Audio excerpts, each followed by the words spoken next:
বিসমিল্লাহির রহমানির রহিম। সুপ্রিয় শিক্ষার্থীবৃন্দ, সবাইকে আজকের এই অনলাইন লাইভ ক্লাসে স্বাগত এবং অভিনন্দন জানাচ্ছি এবং সবাইকে সালাম জানাচ্ছি। আসসালামু আলাইকুম। আজকে MBA মাস্টার্স শেষ পর্ব ব্যবস্থাপনা বিভাগের ক্ষতিপূরণ ব্যবস্থাপনা বিষয়টি নিয়ে আলোচনা করব। আজকে আলোচ্য বিষয় হচ্ছে স্বল্পমেয়াদী প্রণোদনা। এখানে আমরা আগেই লিখে রেখেছি স্বল্পমেয়াদী প্রণোদনা। তো আসলে ক্ষতিপূরণটা কি? এখানে ক্ষতিপূরণ ব্যবস্থাপনা আমরা আগেই বলেছিলাম যে ক্ষতিপূরণ বলতে হয়তো আমরা বিমাকে বুঝে থাকি, কিন্তু না, ক্ষতিপূরণ ব্যবস্থাপনার ক্ষেত্রে একজন নিয়োগকর্তা যখন কোনো শ্রমিক বা কর্মচারী নিয়োগ দেন, শ্রমিকদেরকে যে পারিশ্রমিক এবং কর্মচারী বা কর্মকর্তাকে যে বেতন ভাতা দেন তাকেই বলা হয় ক্ষতিপূরণ। অতএব বিমার ক্ষতিপূরণ আর এই ক্ষতিপূরণের মধ্যে অনেক পার্থক্য রয়েছে। আজকে আলোচ্য বিষয় হচ্ছে স্বল্পমেয়াদী প্রণোদনার ধারণা, প্রণোদনামূলক ক্ষতিপূরণ পরিকল্পনার সংজ্ঞা এবং মজুরি প্রদানের বিভিন্ন পদ্ধতি এবং মজুরি প্রদান পরিকল্পনা। স্বল্পমেয়াদী প্রণোদনার ধারণা আসলে 1980 সালে, অর্থাৎ কত সালে? 1980 সালে অনেক সংগঠন স্বল্পমেয়াদী প্রণোদনা পদ্ধতি শুরু করেছেন। স্বল্পমেয়াদী প্রণোদনা হচ্ছে মূল বেতন কাঠামোর অর্থাৎ প্রত্যাশার চেয়ে অতিরিক্ত কিছু প্রাপ্তি, এই অতিরিক্ত হিসাবে ক্ষতিপূরণ ব্যবস্থা উন্নয়নে প্রদানমূলক বাড়তি প্রদত্ত বেতন ভাতা, অর্থাৎ অতিরিক্ত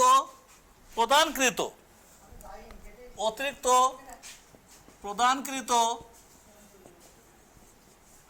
বেতন ভাতা, বোনাস, কমিশন, সেবা, অন্যান্য সুবিধাদি সব কিছুই স্বল্পমেয়াদী প্রণোদনার অন্তর্ভুক্ত। আচ্ছা, এই প্রণোদনা কীভাবে দেওয়া হয়? সাধারণত কর্মীদের অসাধারণ কৃতিত্বের জন্য প্রতিষ্ঠান কর্তৃক কর্মীদের জন্য স্বল্পমেয়াদী প্রণোদনা ব্যবস্থা গ্রহণ করে থাকে।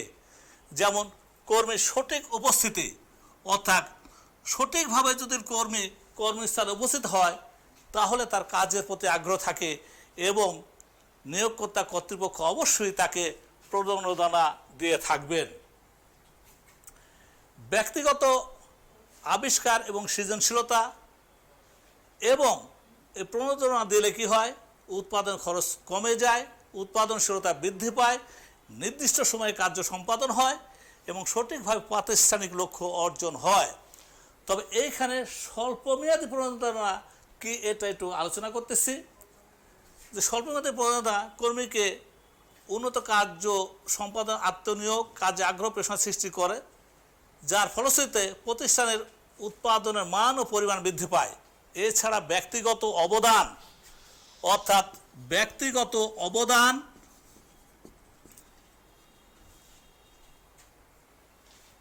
দলের সদস্য হিসাবে, কার্য ইউনিট উৎপাদন হিসাবে অথবা সংগঠনের সদস্য হিসাবে স্বল্পমেয়াদী প্রণোদনা কর্মীরা পেয়ে থাকে। আচ্ছা, এইবার স্বল্পমেয়াদী প্রণোদনার পরিকল্পনার সংজ্ঞা এবং ক্ষতি পরিকল্পনা, এটা দেখলেই আমরা বুঝতে পারব যে আসলে স্বল্পমেয়াদী প্রণোদনা কি। শিল্প খাতে শ্রমিক কর্মীদের অনুপ্রেরণা দেওয়ার জন্য যে মজুরি বেতন নির্ধারণ করা হয় তাকে প্রণোদনামূলক ক্ষতিপূরণ বলে। কর্মক্ষেত্রে শ্রমিক কর্মীদের উৎসাহিত করার মাধ্যমে অধিক উৎপাদনশীলতা বৃদ্ধি এই প্রণোদনামূলক ক্ষতিপূরণের উদ্দেশ্য। এতে শ্রমিক কর্মীগণ অনুপ্রেরণা পায় এবং অধিক দক্ষতার পরিচয় দিতে সক্ষম হয়। মূল বেতন ও মজুরির সাথে প্রদত্ত অর্থাৎ প্রদানকৃত অতিরিক্ত বেতন ভাতা, আগে বলেছি, বোনাস, কমিশন, অন্যান্য সুবিধা প্রদান করা কৌশলকে প্রণোদনামূলক ক্ষতিপূরণ বলে। আচ্ছা, এটা একটু বলে দেই। এই স্বল্পমেয়াদী প্রণোদনা কেন বলা হয়েছে? এটা সাধারণত কর্মীরা এটা বর্তমানে পেতে চায়, অর্থাৎ এটা সাপ্তাহিক, মাসিক, পাক্ষিক ও মাসিক এইভাবে পেতে চায়। অর্থাৎ ভবিষ্যতের চেয়ে কর্মীরা বর্তমানকে বেশি যারা প্রাপ্তি পছন্দ করে তাদের জন্য এই স্বল্পমেয়াদী প্রণোদনা খুবই কার্যকরী একটি পদক্ষেপ। অর্থাৎ ভবিষ্যতের চেয়ে মানুষ বর্তমানকেই বেশি প্রাধান্য দিয়ে থাকে। এই জন্য স্বল্পমেয়াদী প্রণোদনা এটা ভবিষ্যতে বোঝানো হচ্ছে না, এটা বর্তমান প্রদানকে বোঝানো হয়েছে। প্রণোদনামূলক ক্ষতিপূরণ পরিকল্পনা সহজ ও বাস্তবসম্মত হতে হবে। পূর্ব শর্তগুলো সহজ এবং কি বাস্তবসম্মত হতে হবে। 2, শিল্প প্রতিষ্ঠানে নির্ধারিত লক্ষ্য উদ্দেশ্য অর্জনে কৌশলের সাথে ক্ষতিপূরণ পরিকল্পনার সুষ্ঠু সমন্বয় থাকবে। অর্থাৎ লক্ষ্য উদ্দেশ্যের সাথে ক্ষতিপূরণের সমন্বয় থাকতে হবে। অর্থাৎ সমন্বয় যদি না থাকে কোনো কার্যে সফলতা অর্জন করা যায় না। প্রণোদনামূলক ক্ষতিপূরণ পরিকল্পনার উদ্দেশ্য শ্রমিক কর্মীদের বোঝাতে হবে যে কেন এই প্রণোদনা দেওয়া হচ্ছে, এটা শ্রমিক কর্মীদেরকে বোঝাতে হবে। 4, শ্রমিকরা সঠিকভাবে কার্য সম্পাদন করলে অবশ্যই সঠিক পরিমাণ প্রণোদনামূলক ক্ষতিপূরণ দিতে হবে। এতে কর্মীরা পরবর্তীতে আরও উৎসাহ উদ্দীপনার সাথে কাজ করবে। অর্থাৎ যদি তারা প্রণোদনা পাওয়ার যোগ্য কাজ করে সঙ্গে সঙ্গে তাদেরকে প্রণোদনা দিতে হবে, তাহলে তারা অতি উৎসাহ বোধ করবে এবং উদ্দীপনা সহকারে ভবিষ্যতে আরও কাজ করবে। 5, কোনো কর্মী প্রণোদনামূলক ক্ষতিপূরণ প্রাপ্য হলে সঙ্গে সঙ্গে তা প্রদানের ব্যবস্থা গ্রহণ করতে হবে। এতে কর্মীর কার্য সন্তুষ্টি পাবে, কারণ ও বুঝবে আমি এখন পেয়েছি, বর্তমানে পেয়েছি, আর ভবিষ্যতে কাজ করলে আরও পাবো। কর্মীরা অধিক দক্ষতার পরিচয় দিলে ভবিষ্যতে আরও বেশি প্রণোদনামূলক ক্ষতিপূরণ পাবে, এই আশ্বাস দিতে হবে। অর্থাৎ কর্মীদেরকে আশ্বাস দিতে হবে যে তারা যদি এখন বেশি করে কাজ করে তাহলে ভবিষ্যতে আরও বেশি প্রণোদনা দেওয়া হবে। আচ্ছা, সব কিছু কি সফল হয় না? প্রণোদনা ক্ষতিপূরণ পরিকল্পনা অনেক ক্ষেত্রে ব্যর্থ হয়। কেন ব্যর্থ হয় সেই বিষয়ে একটু আলোচনা করছি। অর্থাৎ প্রণোদনা ব্যর্থ হওয়ার কারণ,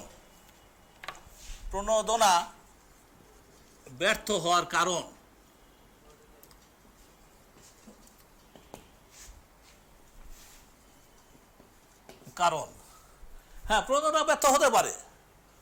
প্রণোদনামূলক ক্ষতিপূরণ পরিকল্পনার উদ্দেশ্য অধিক উৎপাদন, অর্থাৎ মূল উদ্দেশ্য হচ্ছে অধিক উৎপাদন করা, কিন্তু অধিক উৎপাদনের জন্য প্রয়োজন সঠিক নির্দেশনা, যথাযথ সমন্বয়, নিয়ন্ত্রণ, দক্ষ শ্রমিক প্রভৃতি। ফলে শুধু ক্ষতিপূরণ প্রণোদনার দ্বারা অধিক উৎপাদন ধারণা ব্যর্থ হয়। যদি যোগ্য দক্ষ কর্মী না থাকে, সঠিক নির্দেশনা দেওয়া না হয়, তাহলে কাজ করবে না। এই জন্য আমাদের ব্যবস্থাপনায় বলা হয়েছে যে পরিকল্পনা থেকে নিয়ন্ত্রণ পর্যন্ত সকল কাজ সঠিকভাবে, সুন্দররূপে, সুচারুরূপে, সুশৃঙ্খলভাবে সম্পাদন করতে হবে। তাছাড়া কোনো কার্যে সফলতা লাভ করা সম্ভব নয়।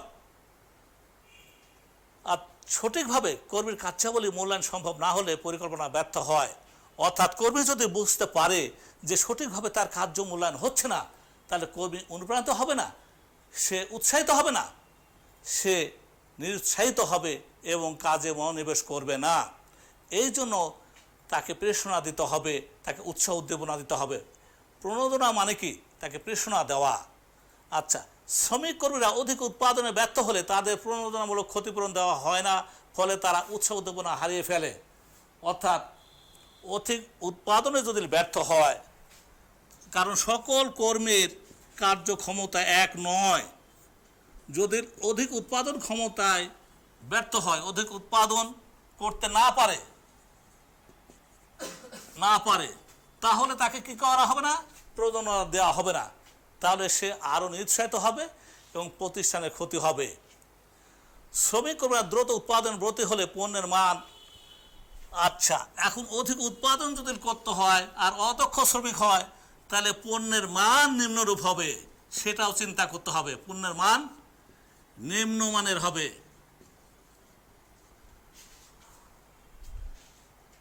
পণ্যের মান নিম্ন হবে।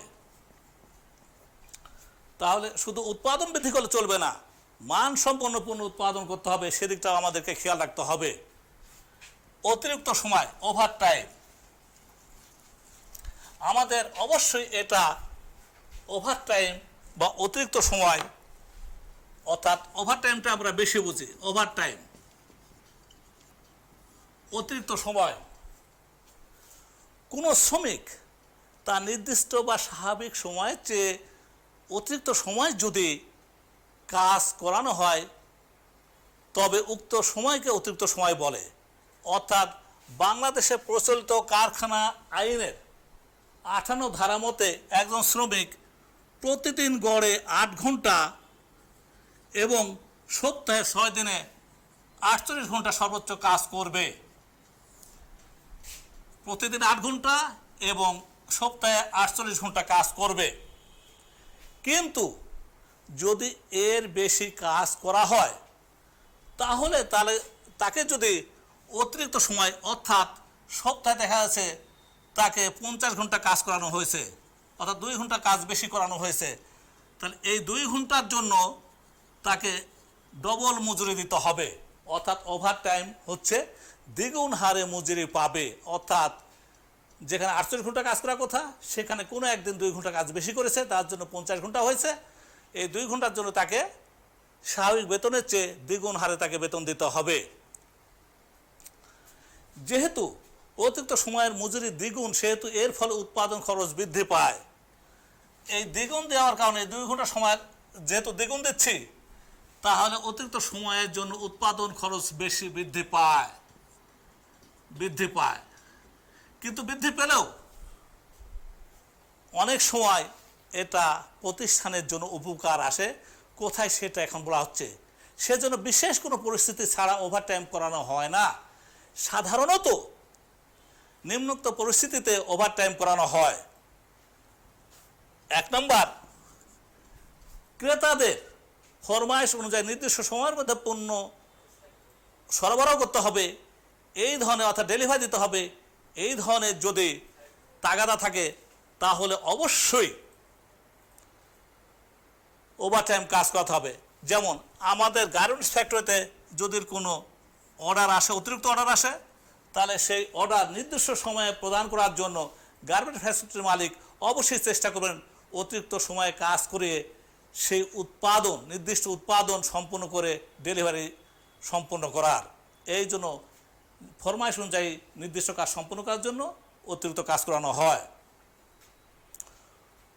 কোনো বিশেষ পরিস্থিতি উদ্ভব হলে ওই পরিস্থিতি কাটিয়ে ওঠার জন্য, যেমন বৈদ্যুতিক গোলযোগ বা কারখানার কোনো যন্ত্র বিকল হওয়া, হরতাল বা নৈরাজ্যের কারণে কাজ বন্ধ থাকা, কাঁচামাল ঘাটতি ইত্যাদি কারণে উৎপাদন বন্ধ থাকলে পরবর্তীতে তা পূরণ করার উদ্দেশ্যে ওভারটাইম করানো হয়। এইবার মজুরির অর্থ, এবার আমি চাচ্ছি মজুরির অর্থ। আমরা অনেকেই বেতন এবং মজুরি এক মনে করে থাকি, কিন্তু আসলে কিন্তু এটা ওয়েজেজ মানে মজুরি, ওয়েজেজ স্যালারি নয়। অর্থাৎ কায়িক শ্রমের বিনিময়ে যারা তাদের শ্রমের মূল্য পায় তাদেরকে, অর্থাৎ যে অর্থ পায় সেই অর্থটাকে বলা হয় মজুরি। অর্থাৎ এক কথায় উৎপাদন কাজে যারা নিয়োজিত, মূলত মজুরি বলতে উৎপাদন কাজে নিয়োজিত শ্রমিকদেরকে শ্রমের বিনিময়ে প্রদান করে থাকা যে অর্থ দেওয়া হয় সেই অর্থকেই বলা হয় যে মজুরি। তাহলে এইখানে যারা অফিস কর্মচারী বা কর্মকর্তা যারা কাজ করেন তাদেরকে কিন্তু মজুরি বলা হয় না, তাদেরকে বলা হয় বেতন বা স্যালারি, তাদেরকে যা দেওয়া হয়। অতএব কোনো শিল্প প্রতিষ্ঠানে কর্মরত শ্রমিকদের কাজের বিনিময়ে যে অর্থ প্রদান করা হয় তাকে মজুরি বলে। এক কথায় মজুরি দিন, সাপ্তাহিক, পাক্ষিক বা মাসিক সময় ভিত্তিতে কোনো কোনো ক্ষেত্রে নির্দিষ্ট কাজের ভিত্তিতে প্রদান করা হয়। Same E brown and H a wolf এর মতে উৎপাদনে নিয়োজিত শ্রমিকের প্রাথমিক বাবদ যা দেওয়া হয় তাকে মজুরি বলে। এক কথায় উৎপাদন কাজে যারা নিয়োজিত তাদেরকে ঘন্টা, দিন, সপ্তাহ, মাসের ভিত্তিতে যত প্রদান করা হয় তাকেই বলা হয় মজুরি। কোনো প্রতিষ্ঠানে মজুরির প্রকারভেদ বিভিন্ন বিষয়ের উপর নির্ভর করে। এবার মজুরির প্রকারভেদ এটা কিন্তু আমি শিক্ষার্থীদের খুব ভালো করে একটু লক্ষ্য করতে বলবো। এবার পড়াচ্ছি মজুরির প্রকারভেদ, তোমরা অবশ্যই একটু লিখে নেবে এবং আমি নাম্বার দিচ্ছি। আমার মোবাইল নাম্বার 01712166300। যদি কোনো সমস্যা থাকে আমাকে অবশ্যই এই নাম্বারে এই SMS করে হোক আর মোবাইল নাম্বার করে হোক প্রশ্ন করবে, আমি উত্তর দেওয়ার চেষ্টা করব। আচ্ছা, কোনো প্রতিষ্ঠানে মজুরি প্রকার বিভিন্ন বিষয়ের উপর নির্ভর করে, যেমন প্রতিষ্ঠানের প্রকৃতি, কাজের প্রকৃতি, দেশে প্রচলিত মজুরি আইন, প্রাতিষ্ঠানিক আর্থিক সামর্থ্য, প্রয়োজনীয় দ্রব্যমূল্যের বাজার, জীবনযাত্রার মান প্রভৃতি মজুরি নির্ধারণে অন্তর্ভুক্ত। উক্ত বিষয়গুলো বিবেচনা করে মজুরিকে নিম্নভাগে ভাগ করা হয়। 1 নম্বর আমি লক্ষ্য রাখতে বলতেছি জীবন ধারণ মজুরি। জীবন ধারণ উপযোগী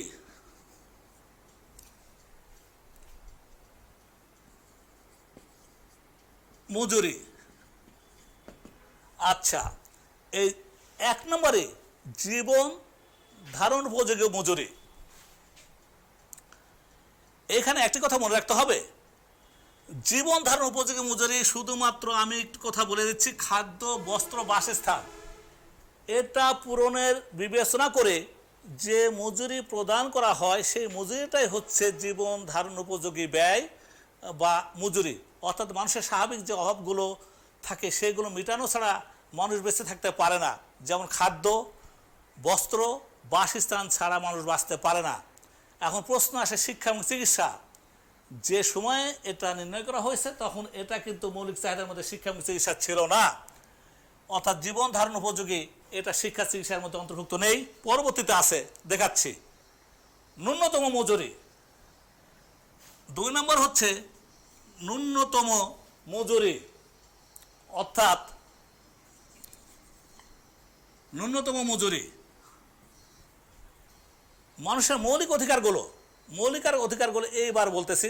খাদ্য, বস্ত্র, বাসস্থান, শিক্ষা, চিকিৎসা প্রভৃতি মেটানোর জন্য যে সর্বনিম্ন মজুরি ধার্য করা হয় তাকে ন্যূনতম মজুরি বলে। এই মজুরি কোনো মতে সাধারণ জীবনযাপন করতে পারে, অর্থাৎ এভাবে কোনো মতে সাধারণ জীবনযাপন করতে পারে, আর পূর্বেরটা কোনোভাবে জীবন ধারণ করে, অর্থাৎ এটা অতি দরিদ্রদের। এবার এটা আমাদের স্বাভাবিক জীবনযাত্রার জন্য, তবে খুব একটা ফলপ্রসূ নয়। একজন মানুষের ন্যূনতম অভাবগুলো পূরণের ক্ষেত্রে পার্থক্য বিদ্যমান, ফলে ন্যূনতম মজুরি নির্ধারণ করা কষ্টসাধ্য ব্যাপার। তবে ন্যূনতম মজুরি নির্ধারণ যে কোনো দেশের সরকার গুরুত্বপূর্ণ ভূমিকা পালন করে থাকে। এবার যথাযথ অ্যাপ্রোপ্রিয়েট ওয়েজেজ।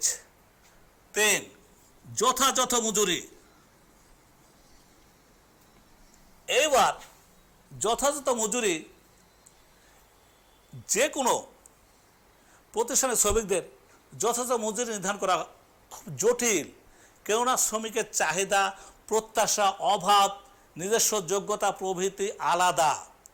আর এইগুলো আলাদা হওয়ার কারণে যথাযথ মূল্য নির্ধারণের জটিলতা দেখা দেয়। কর্মীদের যদি সঠিক পরিমাণ মজুরি প্রদান করা হয় সেক্ষেত্রে তারা মৌলিক অধিকারগুলো মেটানোর পর স্বাভাবিক জীবনযাপন করতে পারে। এক্ষেত্রে শ্রমিকদের কর্মক্ষমতা, চাহিদা, বাজার, প্রকৃতি প্রভৃতি বিবেচনা করে মজুরি প্রদান করা হয়। অর্থাৎ যথাযথ মজুরি দিলে কর্মী তার ব্যয় নির্বাহ করে কিছুটা হলেও সামাজিকভাবে সে মিশতে পারে, সামাজিক চাহিদা সে পূরণ করতে পারে। উন্নত মজুরি কাঠামো হলো এমন একটি মজুরি কাঠামো যেখানে শ্রমিক কর্মীরা তাদের মৌলিক চাহিদাগুলো মেটানোর পর ভবিষ্যতে যাতে স্বাচ্ছন্দ্য নিশ্চিতভাবে জীবনযাপন করতে পারে অনুরূপ মজুরি প্রদান করা। এক্ষেত্রে কর্মীগণ নিজেদের পরিবার প্রয়োজনের অভাব পূরণ করার পরেও সামাজিক চাহিদা পূরণে অবদান রাখতে পারে এবং সামাজিক মর্যাদা তার বৃদ্ধি পায়। এই জন্য কোনো প্রতিষ্ঠানের প্রকৃতি বিবেচনা করে কাজের ধরন, শ্রমিকদের যোগ্যতা ইত্যাদির ভিত্তিতে মজুরি নির্ধারণ হওয়া উচিত। তাহলে আমরা কয় ধরনের মজুরি পেলাম? 4 ধরনের: জীবন ধারণ উপযোগী, ন্যূনতম, যথাযথ এবং উন্নত মজুরি। এবার মজুরি প্রদানের বিভিন্ন পদ্ধতি। মজুরি প্রদানের বিভিন্ন পদ্ধতি।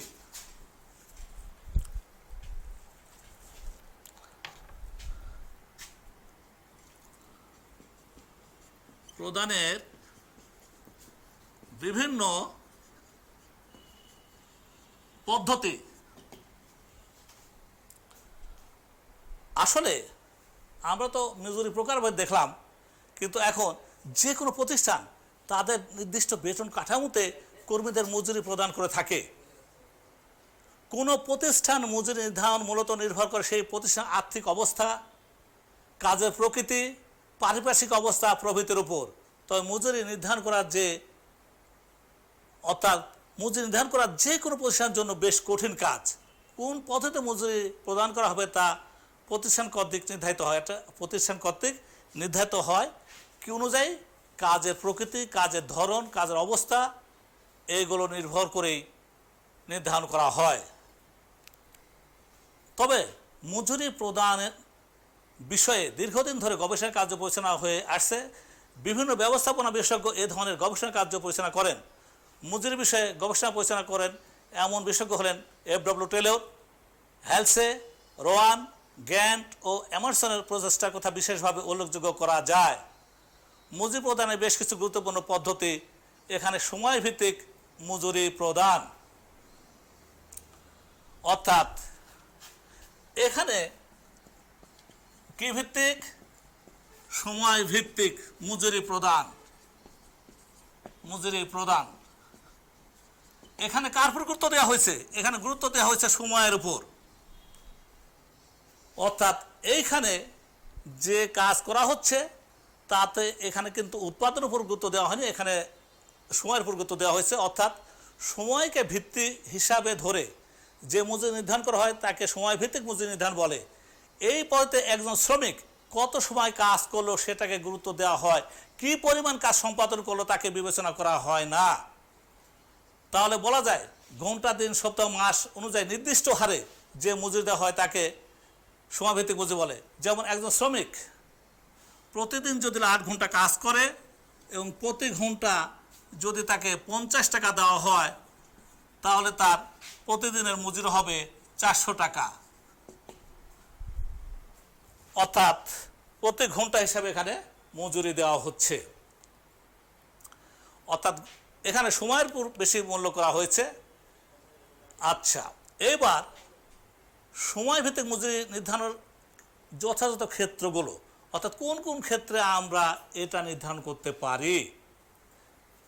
যে উৎপাদন ক্ষেত্রে উৎপাদিত পণ্যের মানকেই বেশি গুরুত্ব প্রদান করা হয়, অর্থাৎ সময় ভিত্তিক মজুরি দেওয়া হয়। যেখানে 1 নাম্বার আমরা করব যে ঠিকা দিলে পণ্যের মান খারাপ হতে পারে, অর্থাৎ পণ্যের মান ঠিক রাখা যেখানে খুব প্রয়োজন, পণ্যের মান যেখানে ঠিক রাখা প্রয়োজন ঠিক সেইখানে আমাদের সময়ভিত্তিক মজুরি প্রদান করা হয়। যে উৎপাদন ক্ষেত্রে শ্রমিকরা প্রত্যক্ষভাবে উৎপাদন কাজের সাথে জড়িত, যে ক্ষেত্রে উৎপাদনের পরিমাণ অনুযায়ী মজুরি নির্ধারণ জটিল, যে উৎপাদন ক্ষেত্রে স্বয়ংক্রিয় মেশিনের অধিকাংশ উৎপাদন কার্য সম্পাদন। যেমন এখানে বলি, একজন বিদ্যুৎ শ্রমিক বিদ্যুতের পোলে উঠে কাজ করবে, তাই সে কত সময় কাজ করবে ওটা তার কাজের ধরনের উপর নির্ভর করবে। এখন ওখানে তাকে ইউনিট দিলে কাজ করতে পারবে না, তাকে সুন্দরভাবে সময় নিয়ে কাজ করতে হবে। এসব ক্ষেত্রে সময় ভিত্তিক মজুরি প্রদান করা হয়, ইউনিট ভিত্তিক নয়। ঠিকা কার্য পদ্ধতি। 2 নম্বর ঠিকা কার্য পদ্ধতি। ঠিকা কার্য পদ্ধতি অর্থাৎ আমরা এখানে দেখতে পাচ্ছি পিস ওয়ার্ক প্ল্যান। হ্যাঁ, এই পদ্ধতিতে কর্মীদেরকে তাদের প্রতিটি ঠিকা কার্যের পারিশ্রমিক হিসাবে অতিরিক্ত অর্থ প্রদান করা হয়। ঠিকা কার্য পদ্ধতিতে উৎপাদনকে ভিত্তি করে মজুরি প্রদান করা হয়, অর্থাৎ এখানে উৎপাদনটাই আসল। ডিকানজো এবং রবিন্স এর মতে ঠিকা কার্য পরিকল্পনা হচ্ছে এমন একটি ক্ষতিপূরণ পরিকল্পনা যেখানে কর্মীদেরকে তাদের প্রকৃত একক প্রতি উৎপাদন অনুসারে পারিশ্রমিক প্রদান করা হয়। এই ব্যবস্থায় পূর্ব নির্ধারিত নির্দিষ্ট মানের ভিত্তিতে ঘন্টা প্রতি কাজের জন্য নির্দিষ্ট হারে পারিশ্রমিক প্রদান করা হয়। যে শ্রমিকের পক্ষে নির্দিষ্ট পরিমাণের অধিক উৎপাদন করা সম্ভব হয় তারা অতিরিক্ত হারে মজুরি পায়। অর্থাৎ এখানে ঠিকা কার্যের ক্ষেত্রে যে শ্রমিক অতিরিক্ত কাজ করবে সে উচ্চ হারে মজুরি পাবে। সুবিধাগুলো: উৎপাদন পরিমাণ অনুযায়ী মজুরি নির্ধারণ হয় বলে শ্রমিকগণ তাদের মজুরি সহজে বুঝে নিতে পারে। দ্রুত উৎপাদনশীলতা বৃদ্ধি পায় বলে উৎপাদন ব্যয় হ্রাস পায়। এখানে উৎপাদন ব্যয় কিন্তু হ্রাস পায়, কারণ যেহেতু উৎপাদন ভিত্তিক ঠিকা কার্য। কাজ অনুপাতে বেতন দেওয়া হয় বলে সঠিক মজুরি প্রদান সম্ভব হয়। উপযুক্ত ক্ষেত্রগুলো: যে উৎপাদন ক্ষেত্রে শ্রমিকগণ সরাসরি উৎপাদনের সাথে জড়িত, যে ক্ষেত্রে পণ্যের মান নির্ধারণ সহজ, অর্থাৎ পণ্যের মান নির্ধারণ যেখানে সহজ সেইখানে কিন্তু ঠিকা কার্য করা হয়। আর পণ্যের মান ঠিক রাখা যেখানে কঠিন সেখানে সময়ভিত্তিক পদ্ধতি ব্যবহার করা হয়। টাস্ক ওয়েজেস পদ্ধতি।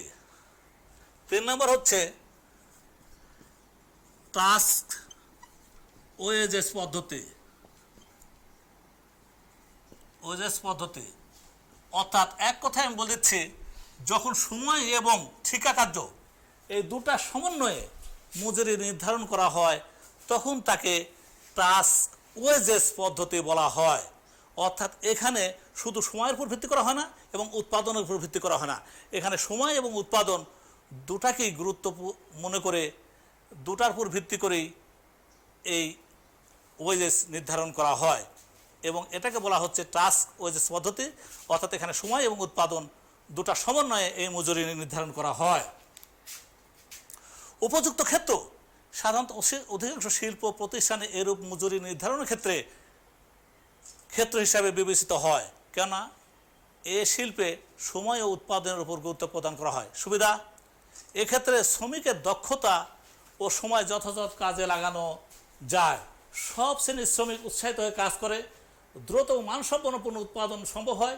একদিকে মালিক, অন্যদিকে শ্রমিক উপকৃত হয়। যেহেতু এখানে সময় এবং ঠিকা কার্য দুটাই আছে, অতএব শ্রমিক এবং মালিক উভয় উপকৃত হয়। অসুবিধা: প্রধানত দক্ষ শ্রমিকগণ উৎসাহ হারিয়ে ফেলে, কেননা দক্ষতা দ্বারা অধিক উৎপাদন সম্ভব হলে অতিরিক্ত মজুরি প্রদান করা হয় না। টাস্ক ওয়েজেস পদ্ধতিতে উৎপাদন ও সময় দুটি তুলনা করে মজুরি নির্ধারণ করা কিছুটা হলেও কঠিন বিষয়। প্রযোজনামূলক মজুরি প্রদান পরিকল্পনা। এবার আমি একটু শিক্ষার্থীদের ভাবে বিশেষ দৃষ্টি আকর্ষণ করতেছি। এই টপিকসটা খুবই গুরুত্বপূর্ণ এবং এখন যেটা আলোচনা করতেছি এটা আরও গুরুত্বপূর্ণ। সবাই সুন্দরভাবে এই বিষয়টি একটু অনুধাবন করবে, সবাই বোঝার চেষ্টা করবে, এই প্রত্যাশা রেখে আমি আলোচনা আবার করতেছি। এখানে মজুরি প্রদান পরিকল্পনা। মজুরি প্রদান পরিকল্পনা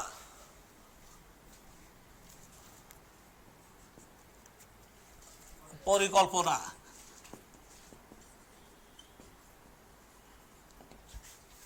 এইখানে সাধারণত প্রণোদনামূলক ক্ষতিপূরণের মৌলিক ধারণা হচ্ছে কর্মীর মজুরিকে তার উৎপাদনশীলতার সাথে সংযুক্ত করা, যাতে কর্মী নিজেকে কেবল প্রতিষ্ঠানের একজন কর্মী বা শ্রমিক হিসেবে না ভেবে একজন অংশীদার হিসেবে চিন্তা করতে পারে। কারণ একজন কর্মী যখন অংশীদার হিসেবে নিজেকে চিন্তা করবে তখন তার প্রতিষ্ঠানের প্রতি তার আগ্রহ বেড়ে যাবে, কাজের প্রতি আগ্রহ বেড়ে যাবে, প্রতিষ্ঠানকে নিজের বলে মনে করবে।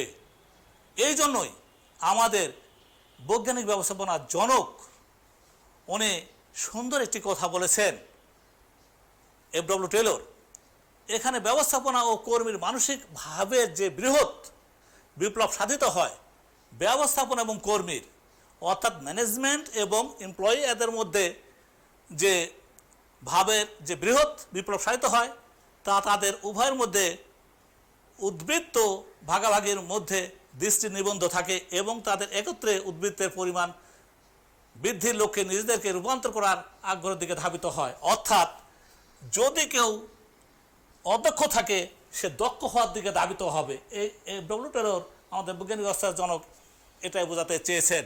কারণ এফডব্লিউ টেলর উনি একজন একেবারে প্রতিষ্ঠানের নিম্নপদস্থ কর্মচারী থেকে সর্বোচ্চ পদের অধিকারী হয়েছিলেন। কিসের জন্য? দক্ষতার কারণে, দক্ষতার জন্য। এই জন্য উনি আমাদের বৈজ্ঞানিক ব্যবস্থার জনক হিসাবে প্রতিষ্ঠিত হয়েছেন। প্রণোদনামূলক মজুরি প্রদান পরিকল্পনা শ্রমিকদের কাজে উৎসাহ ও অনুপ্রেরণা যোগায়। বিভিন্ন লেখক প্রণোদনামূলক মজুরি পরিকল্পনাকে বিভিন্ন ভাগে ভাগ করেছেন। তবে প্রধানত প্রণোদনামূলক মজুরিকে দুই ভাগে ভাগ করা যায়। একটা হচ্ছে প্রিমিয়াম পরিকল্পনা, একটা হচ্ছে বোনাস পরিকল্পনা। শিক্ষার্থীদের বলে দিচ্ছি প্রিমিয়াম পরিকল্পনা এবং বোনাস পরিকল্পনা। প্রিমিয়াম মানে কি আমি সংক্ষিপ্তভাবে বলে দিচ্ছি মনে রাখার জন্য, অর্থাৎ সময় বাঁচানোর জন্য যে প্রণোদনা দেওয়া হয় সেই প্রণোদনাকে বলা হচ্ছে প্রিমিয়াম পরিকল্পনা, অর্থাৎ প্রিমিয়াম। আর যখন অতিরিক্ত কিছু প্রদান করা হয় তখন তাকে বলা হয় বোনাস। তাহলে এখন আমরা স্বাভাবিকভাবে আসি। সাধারণত প্রিমিয়াম পরিকল্পনায় অল্প সময়ে কার্য সম্পাদন বা সময় সংক্ষেপের জন্য অতিরিক্ত মজুরি দেওয়া হয়। একইভাবে বোনাস পরিকল্পনায় অধিক উৎপাদন বা উৎপাদনের পরিমাণ বৃদ্ধির জন্য অতিরিক্ত মজুরি প্রদান করা হয়। তাহলে সময় বাঁচানোর জন্য যেটা পাওয়া যাচ্ছে সেটা প্রিমিয়াম, আর অতিরিক্ত যেটা পাওয়া যাচ্ছে অর্থাৎ সাধারণের চেয়ে অতিরিক্ত যেটা পাওয়া যাচ্ছে, প্রত্যাশার চেয়ে যেটা অতিরিক্ত পাওয়া যাচ্ছে তা হচ্ছে বোনাস। অর্থাৎ মাঝে মধ্যে সরকার বিভিন্ন কাজের জন্য তাদের কর্মকর্তা এবং কর্মচারীদেরকে বোনাস দিয়ে থাকেন। হেলসি প্রিমিয়াম পরিকল্পনা, এবার এই গুরুত্বটা সবচেয়ে বেশি। এটা কি বললাম? হেলসি প্রিমিয়াম পরিকল্পনা।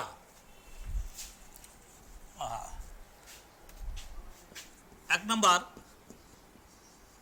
হেলসি প্রিমিয়াম পরিকল্পনা। এখানে হেলসি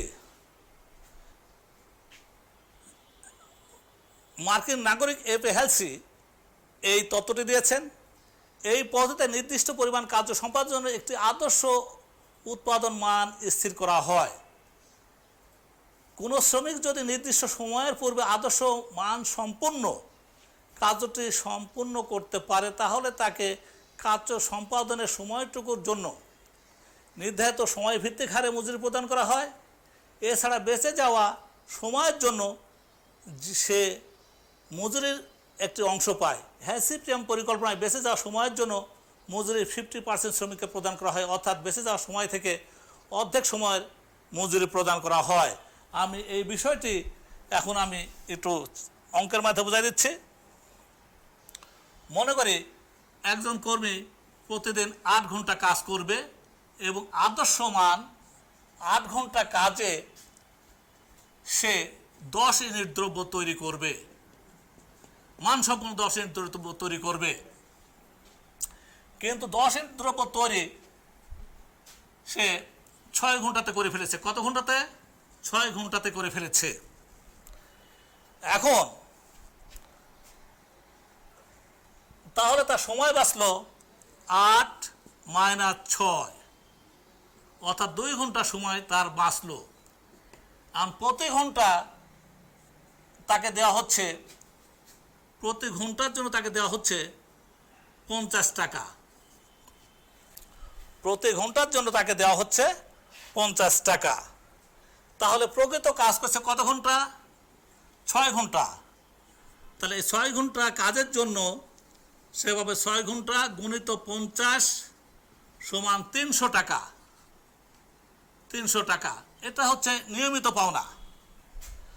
আর ওর বেঁচেছে কত ঘন্টা? 2 ঘন্টা। 2 ঘন্টার অর্ধেক হলে কত হয়? 1 ঘন্টা। তো 1 ঘন্টার মজুরি মূল্য কত? 50 টাকা। যেহেতু 50% কথা বলা হয়েছে, তাহলে 1 ঘন্টাতে 25 টাকা, 2 ঘন্টাতে 50 টাকা। তাহলে এই 2 ঘন্টা সময় বাঁচার কারণে 2 ঘন্টার জন্য সে পাবে 1 ঘন্টার মজুরি। 1 ঘন্টা গুণিত 50 সমান 50 টাকা। তাহলে পাচ্ছে এখানে 350 টাকা।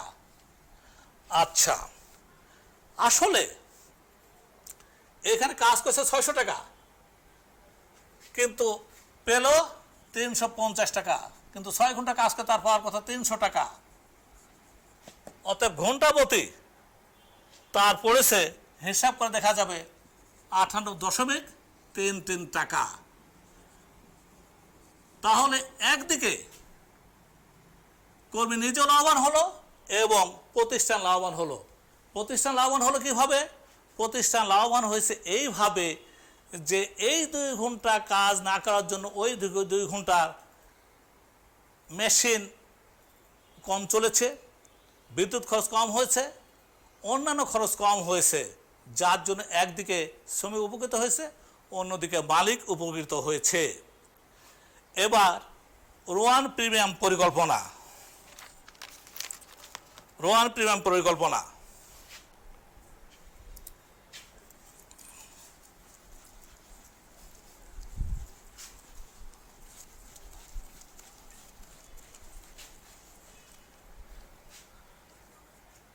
দুই, রোয়ান প্রিমিয়াম পরিকল্পনা।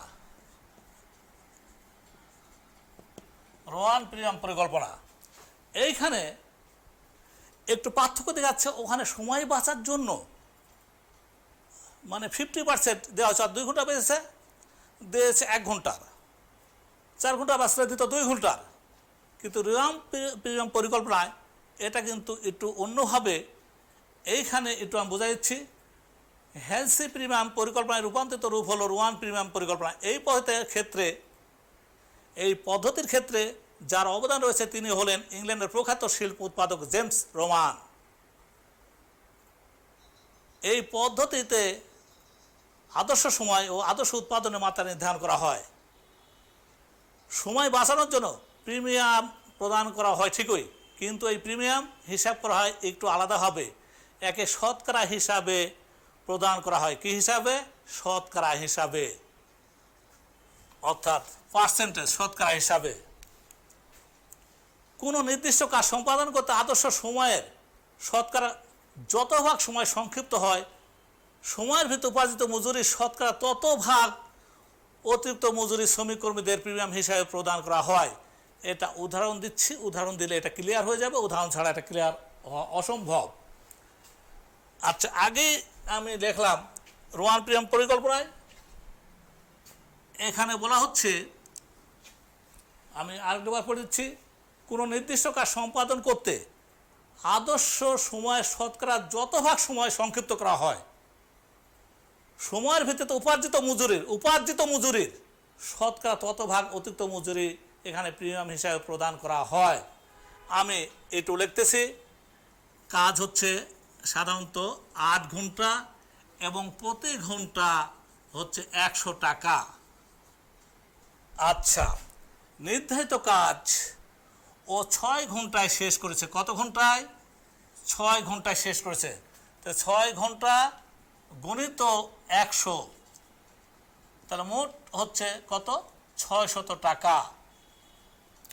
তাহলে ওইখানকার সঙ্গে আমরা পড়ি, কোনো নির্দিষ্ট কাজ সম্পাদন করতে আদর্শ সময় শতকরা যত ভাগ সময় সংক্ষিপ্ত হয়, অর্থাৎ সময় ছিল 8 ঘন্টা, করেছে 6 ঘন্টায়, বেঁচেছে 2 ঘন্টা। 2 ঘন্টা সময় হিসাব করে দেখা গেলে 25% দেখা যাবে। কত পার্সেন্ট? 25%। আচ্ছা, তাহলে ওই শ্রমিক তার 6 ঘন্টার উপার্জিত মজুরি হচ্ছে 600 টাকা। এই 600 টাকার 25% পাবে। 600 টাকার 25% পাবে। আচ্ছা, তাহলে 600 টাকার 25% যদি হয়, তাহলে 600 টাকার 25% পায়, তাহলে হবে এখানে 150 টাকা, তাহলে মোট হবে 750 টাকা। অর্থাৎ সে 6 ঘন্টা ইনকাম করতেছে 750 টাকা। এখানে আরও ফর্মুলা আছে, শিক্ষার্থীদের আমি বলতেছি, তোমরা ফর্মুলা পড়বে, পড়ে যদি বুঝতে অসুবিধা হয় তাহলে আমাকে জিজ্ঞেস করবে, আমি ইয়ে করে দেবো। কারণ এখানে বলা হচ্ছে যে সময় বাঁচলো কত পার্সেন্ট, 25%, অর্থাৎ 8 ঘন্টা থেকে 6 ঘন্টা বাদ দিলে 2 ঘন্টা, তার মানে 25%। এখন সাধারণভাবে ইনকাম করছে কত টাকা, 600 টাকা।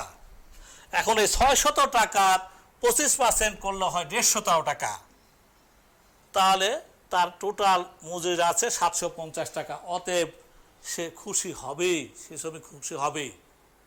এবার পার্থক্যমূলক মজুরি, এই পার্থক্যমূলক মজুরি এটা কে দিয়েছেন, এটা দিয়েছেন আমাদের বৈজ্ঞানিক ব্যবস্থাপনার জনক এফ.ডব্লিউ. টেইলর। উনি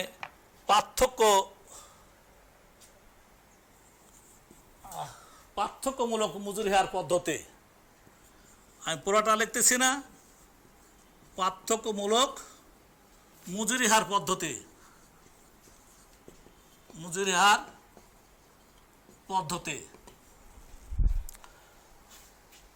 এখানে আমেরিকার প্রত্যক্ষ ব্যবস্থাপক এফ.ডব্লিউ. টেইলর, যিনি খুব নিম্ন মধ্যবিত্ত ঘরে জন্ম নেওয়ার পর তার দীর্ঘ কর্মজীবনে সাধারণ শ্রমিক থেকে বড় কারখানায় শীর্ষ পদ দখল করেছিলেন। তিনি খুব কাছ থেকে শ্রমিকদের কর্ম সম্পাদন করতে করেন। তিনি এই পার্থক্যমূলক মজুরির হার পদ্ধতির উদ্ভাবক। এই পদ্ধতিতে তিনি আদর্শ উৎপাদন ও আদর্শ সময় নিরূপণ এবং দক্ষ অদক্ষ শ্রমিকদের জন্য উৎপাদনের পরিমাণ অনুযায়ী দুটি পৃথক মজুরি হার নির্ধারণ করার কৌশল করেন। এখানে অধিক উৎপাদনের জন্য উচ্চ হার এবং নিম্ন উৎপাদনের জন্য নিম্ন হার নির্ধারণ করা হয়।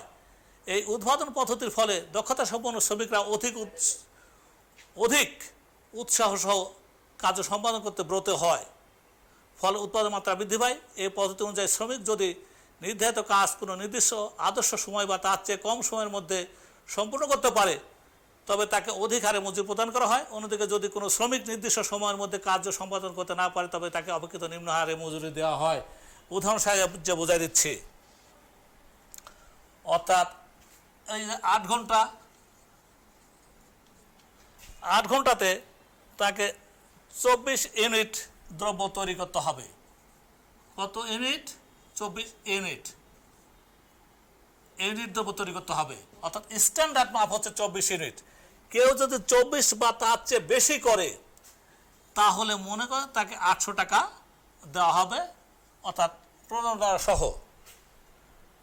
কিন্তু 8 ঘন্টা কাজ করলো কিন্তু 24 ইউনিট উৎপাদন করতে পারলো না, অর্থাৎ 24-এর নিচে উৎপাদন করলো, তাহলে সে অপেক্ষাকৃত নিম্ন হারে মজুরি পাবে। এটাই হচ্ছে পার্থক্যমূলক মজুরি হার পদ্ধতি। অর্থাৎ এখানে প্রতিষ্ঠানের নিয়োগকর্তারা তারা সময় এবং কত ইউনিট দ্রব্য তৈরি করতে হবে সেটা নির্ধারণ করে দেয়, যে এই ইউনিট পরিমাণ মাল তৈরি করতে পারলে এত টাকা দেওয়া হবে, আচ্ছা কম উৎপাদন করলে কম টাকা দেওয়া হবে, অর্থাৎ কম মজুরি দেওয়া হবে। গ্র্যান্টেড ট্রাস্ট এবং বোনাস পদ্ধতি, গ্র্যান্টেড ট্রাস্ট এবং বোনাস পদ্ধতি আমি সংক্ষিপ্তভাবে এখানে আলোচনা করে আমি শেষ করে দিচ্ছি। Henry Lawrence Grant F W. টেইলরের একজন সহযোগী ছিলেন। তিনি এ পদ্ধতির উদ্ভাবক। তার নাম অনুযায়ী এই পদ্ধতির নামকরণ করা হয় গ্র্যান্টেড ট্রাস্ট এবং বোনাস পদ্ধতি। তাহলে এখানে ট্রাস্টও দেখা যাচ্ছে, বোনাসও দেখা যাচ্ছে। এফ.ডব্লিউ. টেইলরের প্রাথমিক মজুরি পদ্ধতির দৈনিক নিম্নহার মজুরির ভুল ত্রুটি দূর করার প্রয়াসে এইচ.এল. গ্র্যান্ট এই পদ্ধতি উদ্ভাবন করেন। এই পদ্ধতি অনুযায়ী কোনো কর্মী নির্ধারিত মানের সমান বা তার চেয়ে বেশি কার্য সম্পাদন করলে দৈনিক মজুরির সাথে বোনাস প্রদান করা হয়। অর্থাৎ নির্ধারিত মানের সমান, অর্থাৎ এখানে বলা হয়েছে 24 ইউনিট, এই 24 ইউনিট অথবা তার চেয়ে বেশি যদি উৎপাদন করা হয়, বেশি কাজ সম্পাদন করে, তার দৈনিক মজুরির সাথে অর্থাৎ 800 টাকার সাথে আরও তাকে বোনাস দেওয়া হবে। আর কোনো কর্মী নির্ধারিত মানের সমান কার্য সম্পাদনে ব্যর্থ হলে তাকে কোনো বোনাস না দিয়ে ওই দৈনিক মজুরি প্রদান করা হবে, অর্থাৎ তাকে 800 টাকায় প্রদান করা হবে। তাহলে যে কম দক্ষ সে খুব একটা মনক্ষুণ্ণ হবে না। এটাই হচ্ছে লরেন্ট গ্যান্টের ধারণা। এই জন্যই বলা হচ্ছে, উনি বলতেছেন যে এফডব্লিউ টেলরের পাঠ্যমূলক মজুরি যে ত্রুটি আছে সেই ত্রুটিটা লরেন্ট গ্যান্ট কিছুটা সংশোধন করার চেষ্টা করেছেন, যে এখানে নির্ধারিত ইউনিট বা তার চেয়ে বেশি উৎপাদন করতে পারলে বোনাস পাবে, আর কম উৎপাদন করতে পারলে তাকে কম মজুরি দেওয়া হবে না, ওই নির্ধারিত মজুরি দেওয়া হবে। মুনাফা শরিকানা পদ্ধতি। মুনাফা শরিকানা একটি দলীয় প্রণোদনামূলক মজুরি পদ্ধতি। মুনাফা শরিকানা, আচ্ছা, এটা কর্মীদের জন্য আগেই বলেছি খুব উৎসাহপ্রদক। 5 নাম্বার মুনাফা শরিকানা, অর্থাৎ মুনাফায় অংশগ্রহণ। মুনাফা শরিকানা একটি দলীয় প্রণোদনামূলক মজুরি পদ্ধতি। এতে মালিক ও শ্রমিকের মধ্যে পূর্ব নির্ধারিত ব্যবস্থায় নিয়মিত মজুরি প্রদান ছাড়াও মুনাফার একটি অংশ শ্রমিকদেরকে প্রদান করা হয়। গ্যারি রাসলার বলেন, প্রতিষ্ঠানের মুনাফায় কর্মীর অংশ বা ভাগ বন্টনের পরিকল্পনা হচ্ছে মুনাফা বন্টন পরিকল্পনা।